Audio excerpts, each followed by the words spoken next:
हमारी श्योपुर नगर पालिका की अध्यक्षा श्रीमती रेणु गुप्ता जी, भारतीय जनता पार्टी के जिलाध्यक्ष आदरणीय सुनील जाट साहब, नगर पालिका के पूर्व अध्यक्ष भगवंतराम गुप्ता जी, पार्टी के पूर्व अध्यक्ष अशोक गर्ग साहब, पार्टी के प्रदेश कार्य समिति के सदस्य गोपाल आचार्य जी, रामचंद्र नागापुरी जी, हमारे नगर पालिका अध्यक्ष नदीम महोदय और मंच पर विराजमान सभी माननीय पार्षदगण और इस कार्यक्रम में मौजूद श्योपुर के सभी सम्मानित भाइयों बहनों और पत्रकार मित्रों, आज मैं समझता हूँ श्योपुर के इतिहास में ये सभागार एक नए आयाम के रूप में जुड़ गया है। इस लोकार्पण के मौके पर मैं श्योपुर नगरवासियों को बहुत बहुत बधाई देता हूँ, बहुत बहुत शुभकामनाएं देता हूँ।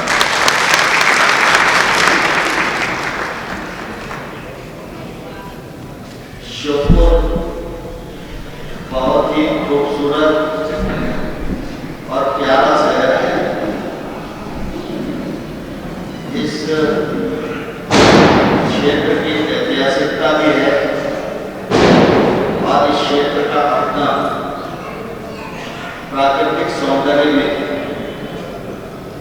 लेकिन हम सब जानते हैं जैसे जैसे युग आगे बढ़ता है तो आवश्यकताएं बढ़ती हैं और आवश्यकताओं के अनुरूप हमको विकास करना यह भी जरूरी हो जाता है। मुझे ध्यान है जब भगवंतराम गुप्ता जी नगर पालिका के अध्यक्ष हुआ करते थे तब भी अनेक काम भारतीय जनता पार्टी ने नगरीय क्षेत्र में किए थे। जब दुर्गालाल जी विधायक थे वो भी नगर के क्षेत्र में अनेक विकास के काम हुआ करते थे। मैं लंबी फेरे से नहीं कहना चाहता, लेकिन मट्टी के प्रांगण में श्योपुर का बस स्टैंड बनाना एक कठिन और असंभव काम था, लेकिन वह भी काम भारतीय जनता पार्टी की सरकार की वजह से उस समय पूरा हुआ और आज उस सुविधा का उपयोग सभी श्योपुर के निवासी कर रहे हैं। मैं श्योपुर में बहुत लंबे कालखंड से संगठन के काम की दृष्टि से आता जाता रहा। एक जमाना था जय स्तंभ चौक पर एक धर्मशाला, तो धर्मशाला का छोटा सा हॉल यही श्योपुर की सबसे बड़ी और सार्वजनिक संपत्ति हुआ करती। उसके बाद फिर कुछ शादी घर बने तो वो भी शादी और अन्य कार्यक्रम के लिए उपयोग आने लगे। फिर नगर पालिका ने एक शादी घर बनाया, वह काफी विशाल और बड़ा शादी गृह है। उस सुविधा का भी उपयोग हमारे श्योपुरवासी कर रहे हैं, लेकिन लगातार कभी भी कार्यक्रम होते थे तो हमेशा ये लगता था कि एक बड़ा सभागार श्योपुर में होना चाहिए और उस सभागार में ज्यादा लोगों के बैठने की जगह होनी चाहिए, उसमें कुछ आवासीय कमरे भी होने चाहिए। ठीक प्रकार से आवश्यकता के अनुसार सभी सुविधाओं से वह संरचना युक्त होनी चाहिए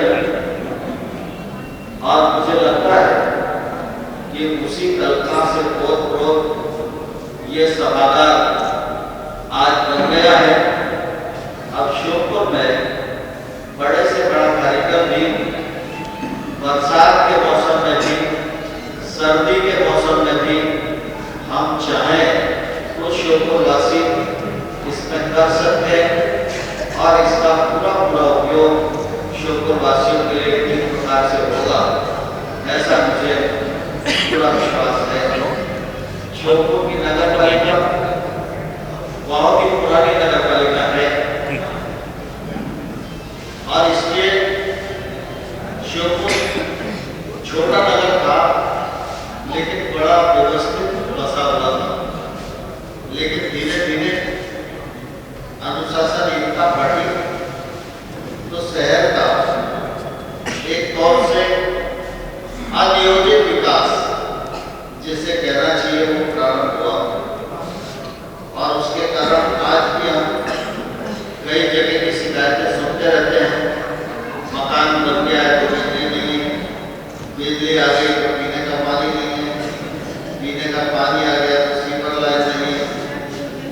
ये सब इसीलिए होता है कि कुल मिलाकर हम अपने स्वार्थों के लिए कुछ भी करते हैं, लेकिन जब हम नगरीय क्षेत्र में हैं तो हमारा परिवार सुंदर हो, हमारा परिवार सरल हो, हमारे परिवार में सभी प्रकार की सुविधाएं उपलब्ध हो, हमारे परिवार के लोग अच्छे और प्रगतिशील हो, ऐसा ही सामान्य तौर पर हम अपने परिवार के बारे में सोचते हैं।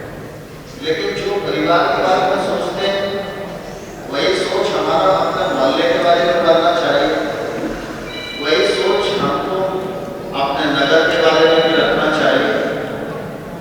हमारा घर सुंदर हो लेकिन बस्ती कुंवड़ हो तो आपकी सुंदरता भी किसी काम आने वाली नहीं है, क्योंकि जो बस्ती में होता है जिस प्रकार की बसावट होगी लोग उसी स्तर से आपको आकलन करेंगे। हम कह सकते हैं मेरे घर में सब कुछ है, लेकिन उस बस्ती में रहने वाले लोगों के पास सब कुछ नहीं है तो आपके पास भी सब कुछ होने का फायदा नहीं। इसलिए एक नगर को विकसित नगर बनाने के लिए सभी प्रकार की सुविधाएं चाहिए। अच्छी सड़क हो, सीवेज हो, पीने का स्वच्छ पानी हो, अनुशासन हो, अच्छी ट्रैफिक व्यवस्था हो, उसमें अच्छे सभागार हो, अच्छे शादीगर हो, अच्छे पार्क हो, महापुरुषों की प्रतिमाएं हो, जिससे हमारे आगामी पीढ़ी के बच्चे उनके जीवन से प्रेरणा ले सके और अपनी भूमिका को देश हित में निर्वाह कर सके। यह सब सोचना नगर के लोगों के लिए अत्यंत आवश्यक है। यहाँ पर नगर पालिका के अध्यक्षा भी हैं और सभी पार्षदगण भी विद्यमान हैं। मैं समझता हूँ कि जब नगर में पार्षद हैं तो हमको नगर पालिका की परिभाषा भी समझ में आना चाहिए। नगर पालिका का चुनाव लड़ना, हारना, जीतना, किसी पद को प्राप्त करना, ये नगर परिषद और नगर पालिका की परिभाषा है। हम लोकतंत्र है तो चुनाव को लड़ना ही पड़ेगा, लड़ेंगे तो जीतने के लिए ही लड़ेंगे, लेकिन हमारे ध्यान में रहना चाहिए कि हम पार्षद क्यों बन रहे हैं, हम नगर पालिका में क्यों जा रहे हैं, जिस संस्था में हम जा रहे हैं उस संस्था में जाके हमको करना क्या है। आज देश में प्रधानमंत्री नरेंद्र मोदी जी, आपको ध्यान है नरेंद्र मोदी जी ने जब पहली बार नेता पद का चुनाव अपना सेंट्रल और लोकसभा में हुआ, आप सब लोगों ने उस चुनाव की प्रक्रिया को लाइव देखा होगा। जब उनको एनडीए का नेता चुना तो उन्होंने कहा था कि मेरी सरकार गांव, गरीब और किसानों के लिए समर्पित रहेगी। और दूसरी बात उन्होंने ये कही थी कि जनता ने 30 साल बाद किसी पार्टी को इतना बड़ा बहुमत दिया और उसके आगे उन्होंने कहा था कि ये बहुमत सरकार चलाने के लिए, सरकार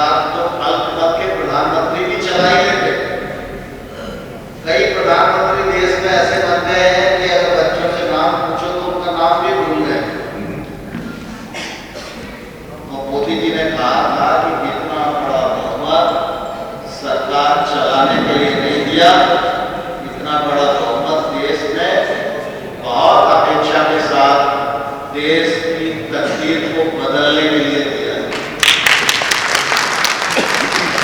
और तब से आप सब लोग देख रहे होंगे, बहुत सारे लोग विरोध भी करते हैं, मोदी जी की आलोचना भी करते हैं,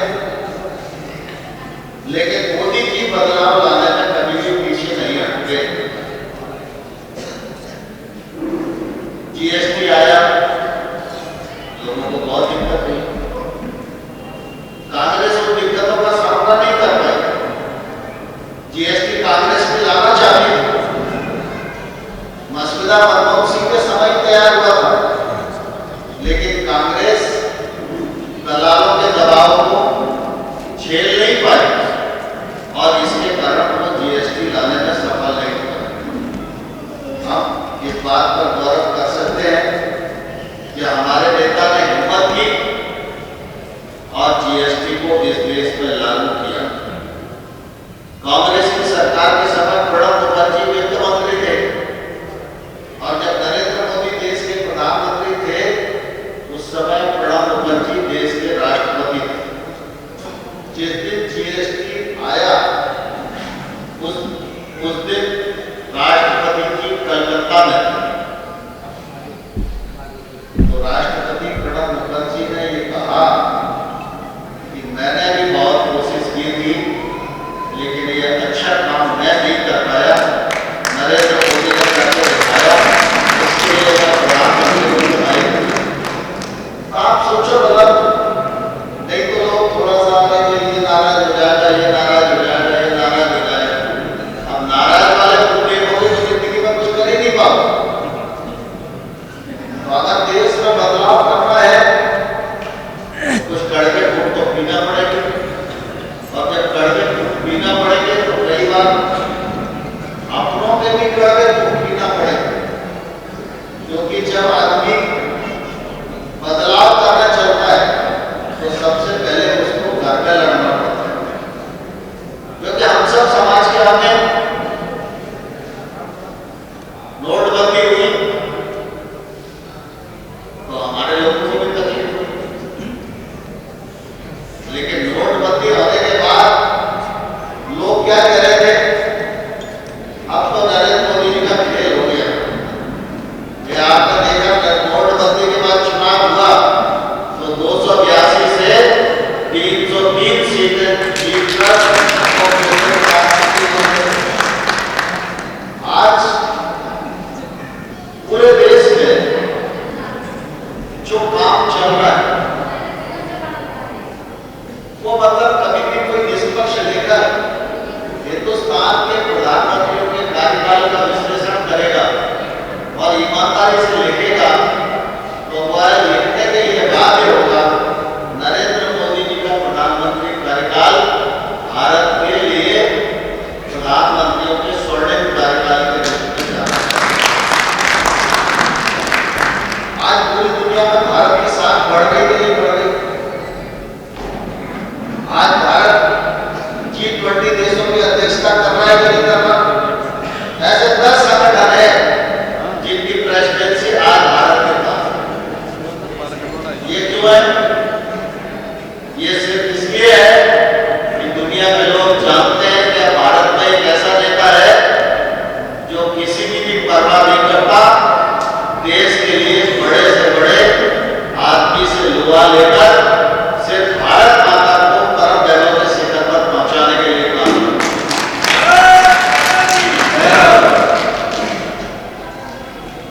तो आज जैसे नरेंद्र मोदी जी देश को आगे बढ़ाने की कोशिश कर रहे हैं, तो नरेंद्र मोदी के लिए पूरा देश है, लेकिन हमारे अध्यक्ष और पार्षदों के लिए शिवपुर की नगर पालिका ही पूरा देश है। अगर नरेंद्र मोदी जी के पास बहुमत है, हमारे अध्यक्ष के पास भी बहुमत है, नरेंद्र मोदी जी के पास सांसद है तो आपके पास भी पार्षद है। अगर शिवपुर को बदलना है तो नरेंद्र मोदी के इक्वल और नरेंद्र मोदी के सांसदों जैसा नगर पालिका के पार्षदों को बनना पड़ेगा।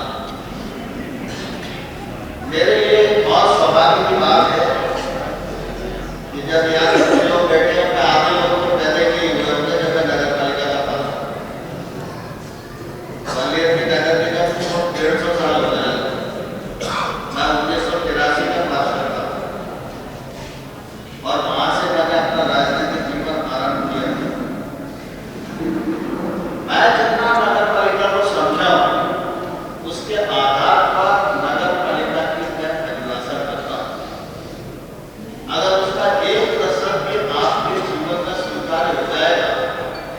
शायद शत्रु की तस्वीर बदलने में आप लोगों का कार्यकाल काम आ सकता है।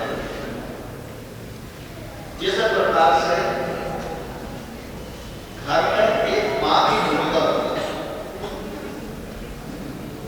ठीक उसी प्रकार से नगर में नगर परिषद की भूमिका होती है। एक मां घर में बच्चे को जन्म देती है, एक मां घर में बच्चों का पालन पोषण करती है, बच्चे की सारी जिंदगी